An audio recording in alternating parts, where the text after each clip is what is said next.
सरकार ने बात की कि राष्ट्रपति करेगा, तो सरकार भेज देती राष्ट्रपति के पास। अभी तक आरपीसी भंग हो जाती, पुनर्गठन हो जाता। कुछ लोगों के दबाव में अगर एसआई भर्ती हम रद्द नहीं करें तो ये तो राजस्थान की जनता के साथ, नौजवान के साथ घोर अन्याय, ये पाप है।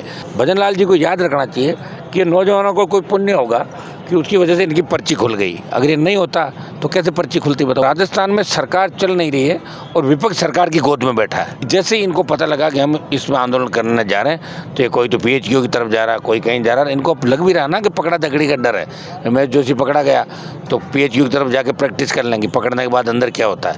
अरे कौन से नेता है, अगर नेता होता तो आरएलपी वाला का झंडा थोड़ी पकड़ते कांग्रेस वाले। वो तो मेरा आदमी था, वो उसका झंडा पकड़े हिला रहा है। इस देखो बोल्ड है इसीलिए तो मिल रही है, जो बोल्ड नहीं हो तो सो रहे हैं, उनको कौन धमकी देगा। मैं देश के पूरे मंत्रियों के नाम नहीं जानता, 60-70 है, कौन जानता उनको, 10 लोगों को जानते हैं हम तो वहाँ।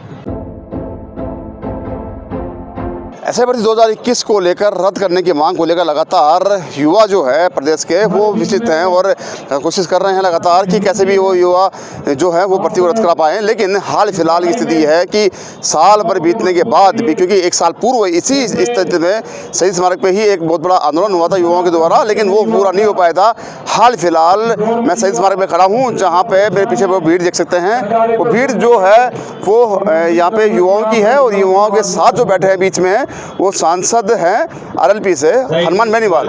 वो इस भर्ती के रद्द करने की समर्थन कर रहे हैं और लगातार कोशिश कर रहे हैं कि कैसे भी ये भर्ती है वो रद्द की जाए। लेकिन हाल फिलहाल हालात ये हैं कि यहाँ पे तमाम जो युवा बैठे हैं और युवाओं के मद्देनजर बीच में हनुमान बेनीवाल जो है वो बैठे हुए हैं। हनुमान बेनीवाल जो सामने हैं, मैं दिखाना चाहूँगा, कैमरा पर्सन आगे कहूँ दिखाएं एक बार, कैमरा पर्सन जाकर दे रहे कि आरएलपी राष्ट्रीय लोक समता पार्टी के जो संयोजक हैं वो यहाँ बैठे हैं और पार्टी के यहाँ पे राजस्थान भर से आए हुए हमारे उनकी मांग जो है वो इतनी सी है कि ऐसे भर्ती को रद्द किया जाए।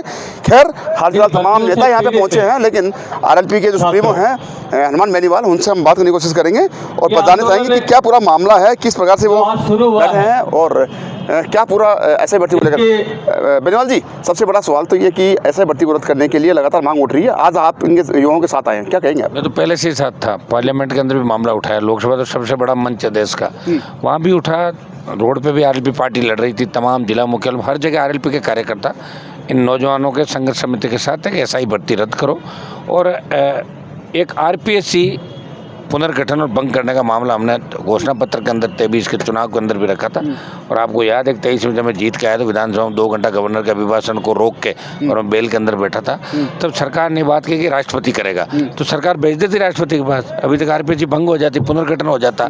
आरपीएससी के चेयरमैन को आप पकड़ नहीं रहे हो, सिर्फ बाबूलाल कटारा और रामूराम राई का जो बेचारे किसान और शोषित तबके से आते हैं उनको लाकर आपने जेल के अंदर ठूंस दिया। तो संजय सूत्रे को क्यों नहीं पकड़ा, शिव सिंह राठौड़ क्यों नहीं पकड़ा, भूपेंद्र यादव को क्यों नहीं पकड़ा। और ये एसआई भर्ती में 55 से ज़्यादा ट्रेनिंग और 103 आरोपी आपने पकड़ लिए।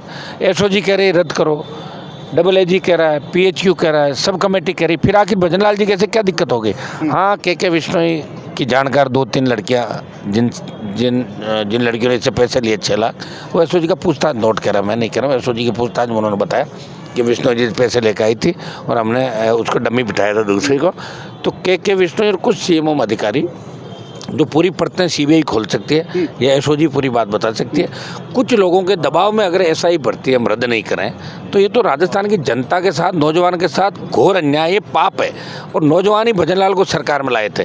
भजन लाल जी को याद रखना चाहिए कि नौजवानों को कोई पुण्य होगा कि उसकी वजह से इनकी पर्ची खुल गई। अगर ये नहीं होता तो कैसे पर्ची खुलती बताओ। पर्ची भी खुली, मुख्यमंत्री बन गए, तो इनको एसआई भर्ती रद्द करने के साथ साथ आरपीएससी का पुनर्गठन, तमाम भर्तियाँ, चाहे पीटीआई का मामला हो, इसके अंदर जो फर्जी डॉक्यूमेंट वाले उनको बाहर निकालें, अन्य बच्चों की जो डिमांड पूरा करें। अन्य जो भर्तियाँ हैं, करीब 1 दर्जन भर्तियाँ ऐसी है जिनको रद्द करके या जांच करके उसके अंदर करना चाहिए और यूपीएससी की तर्ज पे आरपीएससी का गठन करना चाहिए।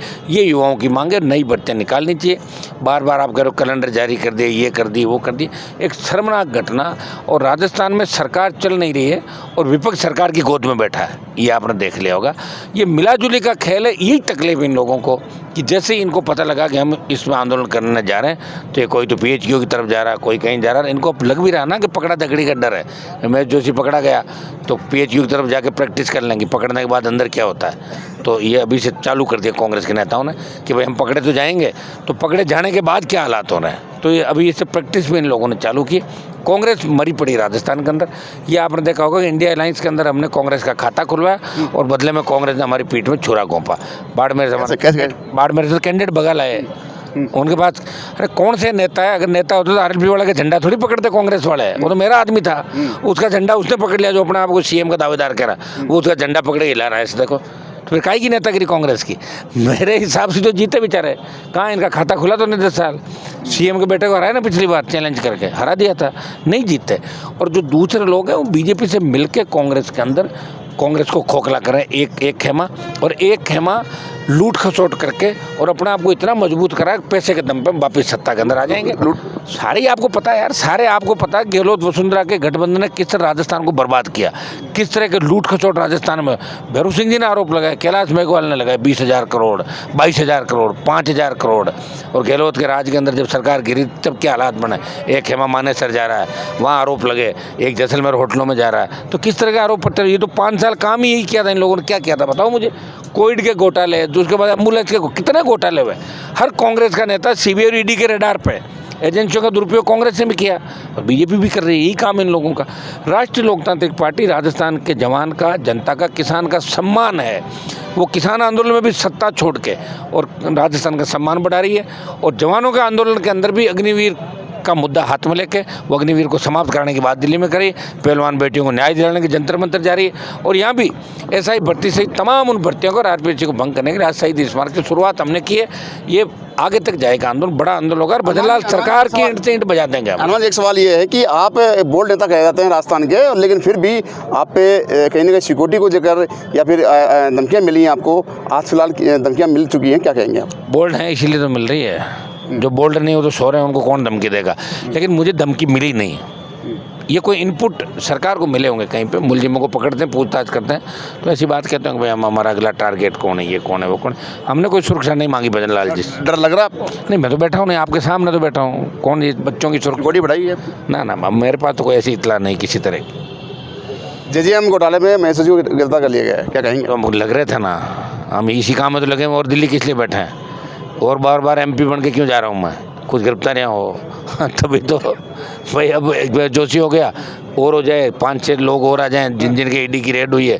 बजरी माफिया है ना, सारे के सारे जहाँ जहाँ ईडी, जैसे नाम बता दीजिए। सुनिए, जहाँ जहाँ ईडी आ रही है हम चाहते हैं ईडी या तो उनको बदनाम नहीं करें या गिरफ्तार करें। ईडी पे भी उंगली उठ रही है और कई जगह पे ईडी जैसे आई आपका ये कलाम कोचिंग, ईडी आई बजरी के यहाँ, तो पहले दिन ही पता लग गया इन लोगों को ईडी आ रही है। कागजात उन्होंने इधर उधर कर दिए, पकड़े जाते हैं। अब पकड़े जाएंगे, कहाँ जाएंगे? देखिए, देर सवेर पकड़ा जाना सबको। कोई कितना ही कांग्रेस का बीजेपी का खास होने का प्रयास करे, उपचुनाव में जो सौदेबाजी कांग्रेस के नेताओं ने की, जिस तरह अपनी पार्टी की जमानत जब्त करा के बेइज्जती कराई कांग्रेस की, कितनी बेइज्जती हुई। 4 जगह जमानत जब्त, डूब के मर जाना चाहिए इन लोगों को। कहाँ तो 11 सीट की डेंग आंक रहे थे, हम आए, वो तो हमारी वजह से आए भाई, तुम थोड़ी आए। अगर बीएपी आरएलपी गठबंधन में नहीं होती तो कांग्रेस का खाता भी नहीं खुलता, पहले भी नहीं खुला 10 साल तक।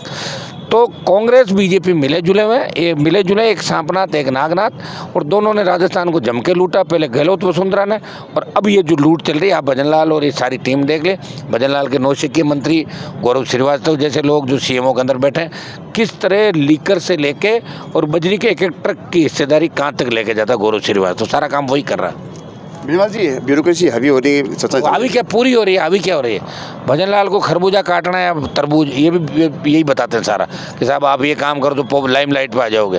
तो ये लाइमलाइट है, ब्यूरोक्रेसी चला रही सरकार। बाबा ने आपका समर्थन किया आज युवाओं की मांग उठाने के लिए, अच्छी बात है। वो तो मेरे साथ ही थे, मुझे छोड़ के गलत गए उस समय।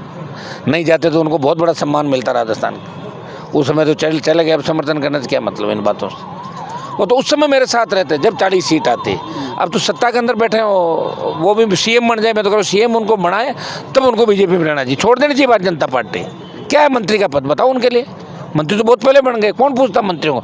मैं इस राजस्थान सरकार के पूरे मंत्रियों के नाम नहीं जानता, मैं देश के पूरे मंत्रियों के नाम नहीं जानता। 60-70 है, कौन जानता उनको? 10 लोगों को जानते हैं हम तो, वहाँ 5 को यहाँ जानते नहीं जानते हम लोग। अरे कौन जानता मंत्रियों को? मंत्री सब कुछ नहीं होता, मान सम्मान स्वाभिमान होता है सब कुछ। जिसकी लड़ाई मैं लड़ रहा हूँ राजस्थान के अंदर, पार्टी बना के भी राजस्थान के बारे में जो एक लोगों का था कि लोग तो राजस्थान को सीरियस ही नहीं लेते थे। यूपी, बिहार, दिल्ली, हरियाणा, पंजाब के लोगों ने राजस्थान को कभी सीरियस नहीं लिया। पता है कि एक बार कांग्रेस एक बार भी वोट डालते हैं मुझे तो, और कोई काम नहीं। सीरियस लेने लगे देश के अंदर कि राजस्थान के लड़ाके हैं, मजबूत है, अलग अलग पार्टियां बना के लड़ रहे हैं, सत्ता में आ सकता है कि राजस्थान किसान आंदोलन में, अग्निवीर में, सब जगह में राजस्थान का सम्मान बढ़ाए, आगे भी बढ़ाएंगे राजस्थान का सम्मान। एक अंतिम सवाल आपसे ये कि विपक्ष कह रहा है कि हनुमान बेनीवाल लगातार सुर्खी में रहने की कोशिश करता है। विपक्ष किस लिए, सुनो कौन कह रहा है विपक्ष? कोई एक्सपर्ट, जैसे नाम बताओ, कोई भी एक्सपर्ट, XYZ। हम नाम नहीं शो नहीं कर सकते। नाम कुछ तो बताओ कौन? विपक्ष कोई भी हो सकता है। विपक्ष क्यों मारने की कोशिश किया? हनुमान बेनीवाल तो सुर्खियों में क्या, सबके दिलों पर राज करा राजस्थान में। हनुमान बेनीवाल ने 7-7 लोगों, लाख लोगों की रैली करी, कोई कर सकता है क्या? कांग्रेस बीजेपी मिलकर भी करे तो 1 लाख नहीं कर सकते इकट्ठे। 7 लाख, 5 लाख, 8 लाख, जंतर मंतर पे पहलवान बेटियों को न्याय दिला रहा है, अग्निवीर देश का है, उस मुद्दे को हाथ में ले रहा है, किसानों के लिए सत्ता छोड़ रहा है। हनुमान बेनीवाल का मुकाबला कांग्रेस बीजेपी के नेता कैसे कर सकता है? मेरे घर तो ईडी नहीं आई, CBI नहीं आई आज तक, 20 साल हो गए मुझे, आई तो नहीं। कांग्रेस ने भी मेरा शोषण किया, बीजेपी ने भी किया, लड़ रहा हूँ, वसुंधरा से लड़ा, राजनीति भुला दी वसुंधरा जी को, गहलोत को ठीक कर दिया बेटे को हरा के, बाकियों को भी कर दूंगा। अभी समय पड़ा ना, आगे चिंता क्यों कर रहा है? कौन रडार पे सारे जो भी वैसा रडार को मेरे रेडार पे कोई नहीं है, लेकिन जो मेरे रेडार पे है वो फिक्स है, उसको आउट होना है। ठीक है। अंतिम क्या रणनीति रहने वाली है? अंतिम बताइए थे। रणनीति क्या रहने वाली है? अंतिम रणनीति ये कि भजनलाल सरकार के ईंट से ईंट बजा देंगे, भजनलाल जी को आराम से नींद नहीं लेने देंगे। ऐसे भर्ती रद्द कराओगे आप? है ऐसे भर्ती रद्द कराओगे? ऐसे भर्ती रद्द कराओगे? ये तो रद्द कराएंगे ही कराएंगे। तमाम जो मुद्दे हम जिनको लेके बैठे, RPSC भंग, SI भर्ती रद्द, PTI का जो मामला है, दूसरे मामले, उन तमाम मामलों के लिए नौजवानों को हम न्याय दिलाएंगे।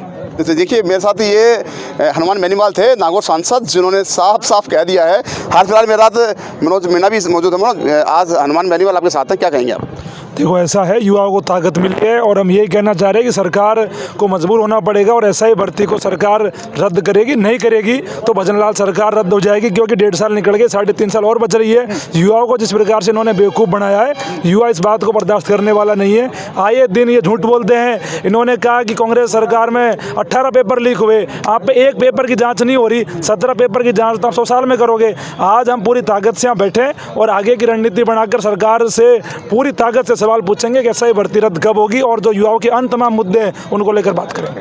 देखिए यहाँ पे हमने बात की हनुमान बेनीवाल से, जो नागौर सांसद हैं और लगातार बोर्ड कहे जाते हैं पूरे राजस्थान प्रदेश में। हाल फिलहाल स्थिति ये है कि मनोज मीणा भी उनके साथ हैं और ये युवाओं की भीड़ जो देख रहे हैं मेरे पीछे, वो भीड़ SI भर्ती रद्द कराने को है। पहले भी इन्होंने आंदोलन किए थे, लेकिन कहीं ना कहीं इनको चोट खानी पड़ी थी। हाल फिलहाल स्थिति ये है कि जब सांसद आ गए हैं तो कहीं ना कहीं, और सांसद भी वो हैं बोर्ड सांसद हनुमान बेनीवाल, तो लगातार सुर्खी में रहती है। लेकिन हाल फिलहाल ये है कि स्थिति गंभीर है यहाँ पे, और SI भर्ती रद्द करने की मांग जो है वो लगातार चरम पे है। हाल फिलहाल देखने वाली बात ये होगी अब कि मुख्यमंत्री भजनलाल शर्मा किस प्रकार से इस SI भर्ती को लेते हैं, इनकी मांग जो है युवाओं की किस प्रकार से देखते हैं, ये देखने वाली बात होगी। कैमरा पर्सन चेतन के साथ संदीप अग्रवाल, NSC9 जयपुर। आपको हौसला बुलंद करना होगा, आपको संगठित होना होगा और एक साथ संगठित होकर के और इस भजनलाल सरकार को झुकाना होगा।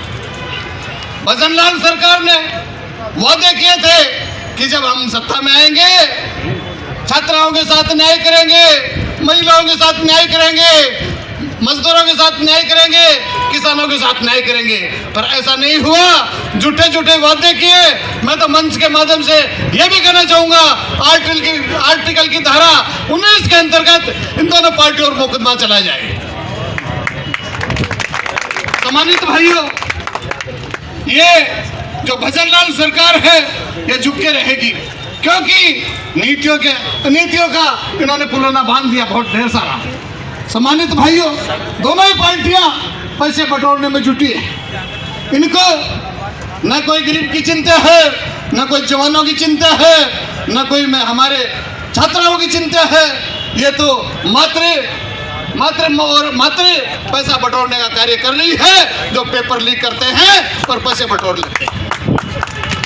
सम्मानित भाइयों, इनको ये रद्द करने पर मजबूर होना पड़ेगा और हमारे राष्ट्रीय लोकतांत्रिक पार्टी के सुप्रीमो आज हमारे बीच में है। जहां जहां इन्होंने लड़ाइयां लड़ी है, सब में हमें सफलता मिली है।